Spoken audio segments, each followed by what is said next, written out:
ZV-1F の両手持ちでやっております。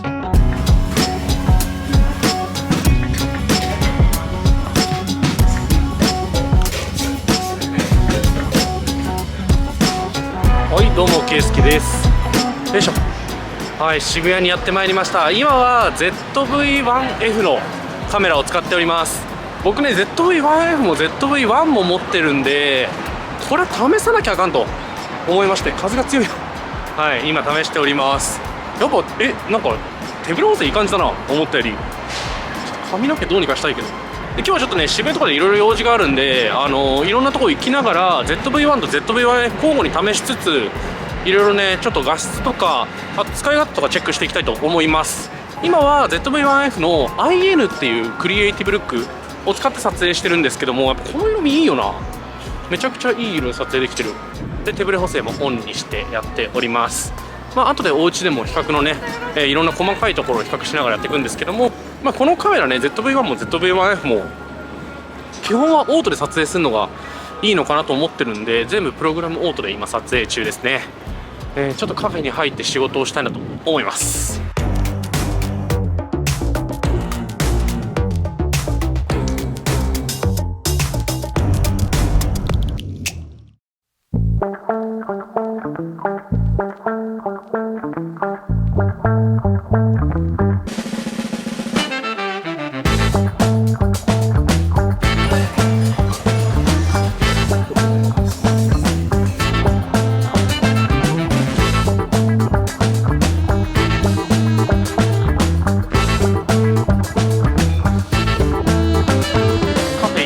整体に行ってきました。頭がボサボサや。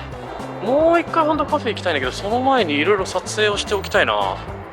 ちょっとね動画だけじゃなく撮影もねしていきたいと思います。今ちなみに撮影は ZV-1 でやってて、 ZV-1 の色味がビビットの色味でやってます。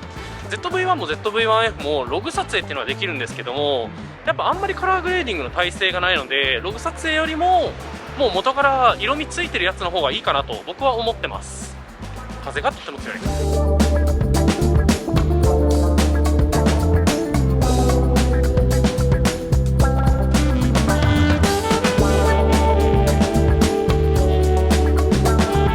はい、ZV-1F で撮っております。今代々木公園の方に着きました。ちょっとね別日になりました。あの日風が強くて寒くて別日になった感じですね。もう暖かくなってきたからね大丈夫でしょうと。はい、で代々木公園、ZV-1F で今撮影してるんですけども、 ZV-1F の方がやっぱレンズが飛び出ない分結構気軽な感じがしますね。手ぶれ補正もなんか効いてるような気がするんだけど、僕ね最近思ったんだけど、自分が結構手ぶれ気をつけながら歩いてるから、なんかもっと普通の人というか初めてカメラ触る人からするとめちゃめちゃ手ぶれするじゃんって思うかもしれない。もっと気楽に言うと多分こんぐらい手ぶれするんだと思う。わかる？気軽に歩くと多分こんぐらい手ぶれして、僕の場合はこうやってわかる？ケイスケ手ぶれ補正が入ってる気がする。なんかコツとしてはもう本当に手をあんま上下させないことを意識してるだけなんだけど、で友達がね時計台のところにいるらしいんで、ちょっとそこに向かいながらいろいろね撮影してみたいと思います。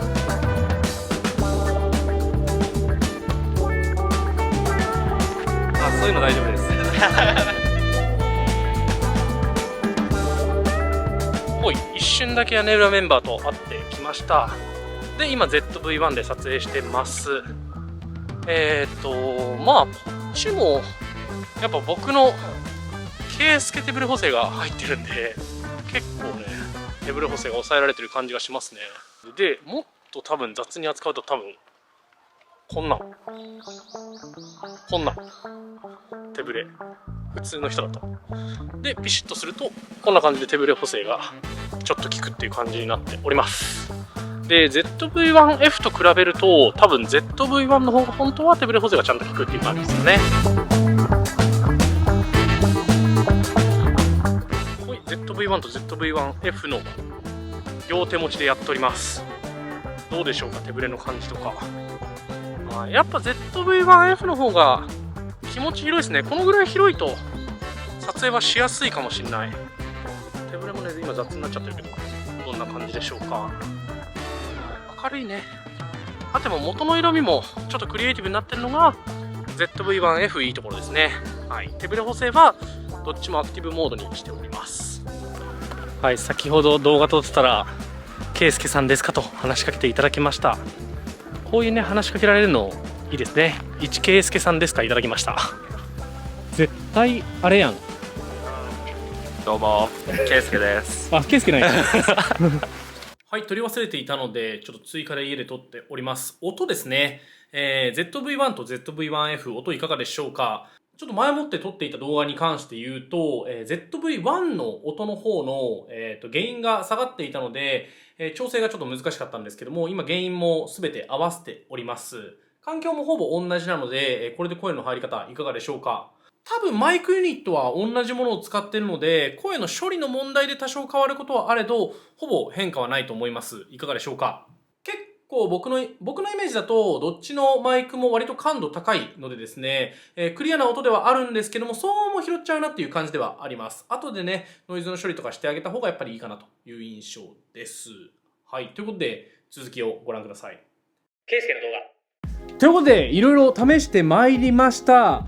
こちらですね、まあもう改めての紹介になるんですけども、ZV-1F と ZV-1 ですね。はい。Vlog シリーズで言うと ZV-1 が初代で ZV-E10 というカメラが1回あってで ZV-1F というカメラとなっております。で、結論から言うと、まあ Vlog をやる Vlog メインです、自撮りメインですって言うなら絶対 ZV-1F だと思う。に対して配信とか写真もやりたいとかで他のもやりたいなっていう、もういろんな総合的な面も含めてやりたいんですってなったら、まあ ZV-1 の方がいいかなと僕は思います。で、ただね、ちょっとこれ悩みが ZV-1F だったら、まあ GoPro とかでもええんちゃうかなっていう気持ちはまあ1個あるはあるんですけど、こう気軽さで言うとね、なんですけども、まあ確かに画質としてはいい部分があるので、まあ ZV-1F もいいんじゃないかなと思っております。結構悩むところですね。これは悩む。で、いろいろ違いを説明していこうと思うんですけども、なんでこっちの ZV-1F がこうなんか Vlog 用でこっちがいろいろできるようなのかっていうところなんですけども、大きくまあ理由として2つあって、で、まあ ZV-1 の優位点なんですけども、ZV-1 の方はズームができるよっていうポイントと、もう1個写真のローが撮れるよっていう2個がね結構大きなポイントだと僕は思います。で、やっぱズームができることによってちょっとやっぱ自撮りの時は若干 ZV-1 は狭いんですけども、配信で使うとか、あとは家のねズーム会議とかで使うよっていう時に、まあ、若干やっぱズームしたり画角調整できると変わるじゃないですか。なんでそういうのもいいし、あとはなんか配信とか他にインタビューとかそういう時にちょっとズームができるだけで全然違う絵がね撮れたりするんで、やっぱりそういうねズームができるっていうのは一個メリットなのかなと思います。あと写真のローっていう話もやっぱ写真を撮る側からしたらこう自由に色味がいじれるっていうのが結構でかいポイントだと思うので、ズームができるしこうローが撮れるっていうのは写真が楽しい一個の要因なのかなと思います。なので写真もやりたいとか配信もやりたいとか、インタビューとか他のところにも使いたいよっていう場合はこの ZV-1 は結構マルチなのかなと思います。で、対してこの ZV-1F はもう結構カメラ任せにするよっていうカメラだと思う。一個でかいポイントとしてはクリエイティブルックっていう新しい色味が入っていて、もう見ていただいたら分かるんですけども、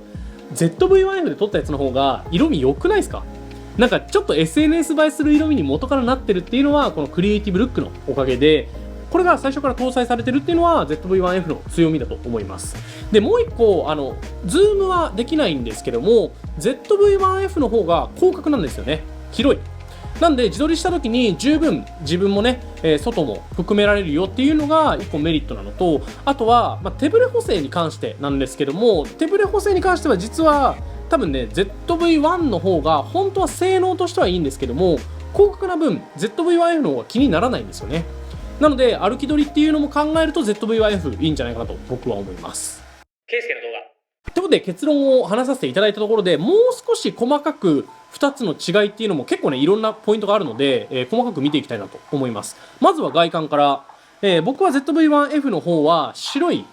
ホワイトのカラーのモデルを使っています。 ZV-1 の方はブラックのカラーですね。まあパッと見ね結構同じというか、ボタンの配置とかもほぼ一緒なんですよね。大きさとかもほぼ一緒なんですけども、1個大きなポイントとして、サイドの充電のところですね。ZV-1F はこちらですね、はい、USB-C になってます。ZV-1 の方はマイクロ USB になってます。で、僕の場合はやっぱね Mac とかも充電するときに USB-C のケーブルは普段持ってくんですけども、マイクロ USB のケーブルは全然持っていかないので、旅行にも持っていくことを考えたときに USB-C の方が結構充電のケーブル忘れとかないんですよね。ないはず。まあそういうのもあったり、あとは充電が早かったりもするのかなと思うので、このね USB-C っていうのは1個ね優位なポイントなのかなと僕は思います。ZV-1 そこはいいですね。で、次微妙なポイントとしては、まあ上の部分なんですけども、この収納部分ですね。収納部分、ZV-1 の方は電子接点がついてるんですけども、ZV-1F の方は実は電子接点ついてなくて、コールド収になっています。なんで、例えばソニーの対応してる、電子接点に対応してるね、やつで、ケーブルなしでつなげるマイクとかも、一応 ZV-1 に対応してるものがあったりするんですけども、それは ZV-1F はもうつけられないので、絶対にマイクつけるとしたら、ケーブルでつなぐしかないという形になっています。まあ、僕はね、この ZV-1F に関して、というか Vlog に関しては、もうそのままポッケに入れて、このまま使うっていうのがベストだと思うんで、マイクをつけて運用するのはまあ、微妙かなと。なので、このコールドシューというか、電子接点なしの対応は、僕はいいかなと思っています。で、あともう一個ですね、結構でかいんですけど、この底面の部分。はい、見えます？この底の面の部分ですね。はい、この底面、底の面の部分なんですけども、微妙に三脚ネジの位置が違います。で、これね、こういう、シューティンググリップみたいなのつけるんですけども、ZV-1 つけた時に、こう、シューティンググリップつけるじゃないですか。こんな感じでつくんですけども、そうするとですね、ここにバッテリーと SD カード入れる蓋があるんですけども、干渉しちゃって、このシューティンググリップつけてる状態だと使えないんですよ。なんで一回一回バッテリー付け替えるときにはこうやって外して付け替えるというのが ZV-1 では必要だったんですけども、 ZV-1F でははいちょっとね端っこにあるの僕は見た目としてはダサいかなと思うんですけども、その代わりここですね、はい、シューティンググリップつけた状態でもバッテリーとか SD カードが交換できるんで、これは自撮りしてる時もそうなんですけども、三脚につける時にだいたいこうプレートみたいなのをつけてから三脚につけると思うんですけども、そういう時にもやっぱいちいちプレートを外さなきゃいけないとっていうのが ZV-1 のデメリットだったりしたので、そこの部分が改善されてるのは結構いいなと思いました。外観はそんな感じかな。で、もう一個今思ったんですけども、はい、電源つけます。はい。ZV-1 の方は伸びます。ZV-1F の方は伸びない。これね、かなりやっぱ使ってると全然違います。これやっぱ使ってると、このまましまえちゃうから、もちろん電源の切り忘れとかあるんですけども、やっぱ楽さは全然 ZV-1F の方が楽ですよね。というところで、細かい操作性、UI の部分も見ていきたいと思います。で、メニューですね、刷新されました。ZV-1 の方はこういうね、ちょっと古めのメニューなんですけども、ZV-1F の方は、はい、これですね。新しく、こう、α7-4 とか α7S3 とかと同じメニューになっています。こっちのメニューの方が結構細かく、フォルダ分けされていて、色味とかオートフォーカスとか、いじる場所が分かりやすくなっています。こっちのね、古いメニューの方は結構分かりづらいんで、メニューに関して言うと ZV-1F の方が楽だなと。楽っていうか分かりやすいなと思います。で、あとこのメニューになってからタッチ操作もできるようになってるんで、メニューが全部タッチでできたりとか、あとは、よいしょ。撮影するときの画面ですね。はい。ここの画面も全部タッチでできるようになっています。ZV-1 の時は、この辺のタッチはほぼ効かなかったというか、フォーカスだけタッチでできるっていう感じだったので、そこがね、一個大きなポイントかなと思います。あとモード切り替えですね。ZV-1F の場合は、ここの上部のモード切り替えで、写真、動画、スロー&クイック、押すたびに切り替わるという仕様になってるんですけども、ZV-1 の場合は、モードボタンを押すと、写真の PASM とか、プログラムオートとか、あとは動画モードとか、シーンセレクションとか、結構いろんなメニューがあったりします。細かくこういうメニューが使えるっていうのも ZV-1 の特徴かなと思います。という感じで外観とか UI を見ていくと、実は ZV-1F の方がやっぱ後から発売されてるってこともあって、結構いいところが盛りだくさんなのかなと思うんですけども、スペックに関して言うと、実は ZV-1 の方が本当はいい部分が結構あって、例えば写真のローが撮れるとかもそうなんですけども、オートフォーカスですね。ZV-1 のオートフォーカスはコントラスト AF と増明位操作 AF っていう2種類の、オートフォーカス早いやつもね、対応してるんですけども、ZV-1F の方はコントラスト AF っていう方しか対応していません。なんで、コントラスト AF の場合は、暗いシーンとかちょっとピンと合いづらいんですけども、それも広角な分、そんなに気にならないかなっていう感じではあります。まあ僕使っててオートフォーカス遅いとは感じないですね。で、あと細かいんですけども、手ブレ補正のポイントで言うと、もともと ZV-1 の方には光学手ブレ補正と、プラスで電子手ブレ補正っていうのがついてるんですね。で、ZV-1F に関して言うと、光学手ブレ補正、要は写真とかの手ブレ補正は入っていないので、なので電子的な手ブレ補正、要はソフト側でかける手ブレ補正だけになっちゃうんですよね、カメラ側で。なので、ポテンシャルだけで言うと、実は ZV-1 の方が手ブレ補正は効くはずなんですけども、まあ技術も新しくなってるっていうのもあるし、あとは広角なので、その分やっぱ手ブレが気にならないのはこっちの ZV-1F かなと思います。ただ ZV-1 の方は写真の手ブレ補正も効くので、その辺は優位なポイントですね。まあ、あとは、クリエイティブルックの話かな。もう本当に色味の、このクリエイティブルックっていうのは、本当にこう、SNS 映えする色味というか、最初からセンスのある色味で出てくれるので、色編集をする必要ないんですよね。ただ、ちょっといじったりとか、もう少し難しいことをしたい、もう少しこだわりたいんですってなった時に、ZV-1F だと足んなくなっちゃうんで、そこら辺難しいですよね。なんかもう少しこだわりたいなってなったら、やっぱ一眼買うとか、ZV-1 にしたらよかったなとか思うのかもしれないなと思います。ケイスケの動画。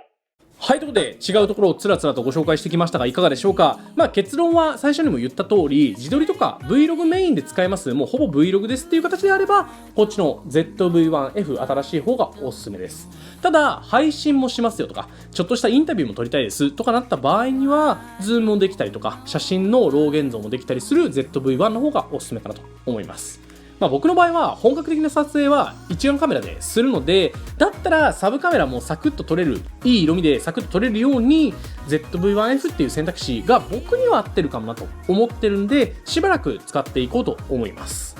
皆さんはどちらがお好みでしょうか。ぜひ気になった方あればコメントいただけると嬉しいなと思います。どっちもね、概要欄にリンクを貼っておくので、ぜひ気になったらチェックしてみてください。ということで今回の動画はこの辺にしたいと思います。今回の動画いいと思ってくれた方は高評価ボタン、チャンネル登録もぜひよろしくお願いします。それではまた次の動画でお会いしましょう。バイバイ。